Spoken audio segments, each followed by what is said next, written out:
মাহবুব কামাল ভাই যেমনটি বলছিলেন যে আমরা পঞ্চ পাণ্ডবের মধ্যে পড়ে গেছি। একদিকে রোড অ্যান্ড বেল্ট ইনিশিয়েটিভ যে রোডটা আছে সেটি আছে, অন্যদিকে প্রতিবেশী ভারত আছে, মাঝখানে আমরা আমেরিকার চুক্তির মধ্যে পড়ে গেছি। সবকিছু মিলিয়ে বাংলাদেশ আসলে এই সমস্যাগুলো, সংকটগুলো থেকে কিভাবে বেরোবে বলে মানে কতটুকু সম্ভব? রোড অ্যান্ড বেল্ট ইনিশিয়েটিভের সাথে তো বাংলাদেশ 2016 সাল থেকেই আছে। রোড অ্যান্ড বেল্ট ইনিশিয়েটিভের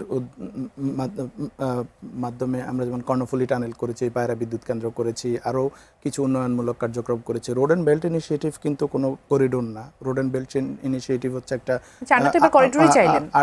আর্থসামাজিক ডেভেলপমেন্টের জন্য, ইনফ্রাস্ট্রাকচার ডেভেলপমেন্টের জন্য এক ধরনের সহযোগিতামূলক, এবং এটা অন্যান্য দেশের সাথেও, তাদের আফ্রিকান, এশিয়ান আরও অনেক দেশের সাথে আছে।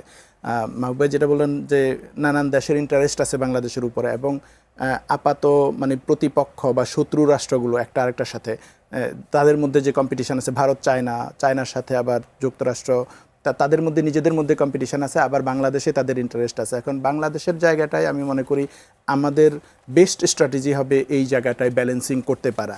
যে আমি যদি চায়নার দিকে বেশি ঝুঁকে যাই, ইন্ডিয়া বা যুক্তরাষ্ট্র আমার উপর খেপতে পারে, যুক্তরাষ্ট্রের সাথে ঝুঁকলে চায়না খেপতে পারে। সো আমার এই জায়গাটায় একটা স্মার্ট হেজিং দরকার আছে, একটা স্ট্র্যাটেজিক ব্যালেন্সিং দরকার আছে। আমি মনে করি বাংলাদেশের সেই পথেই যাওয়া উচিত।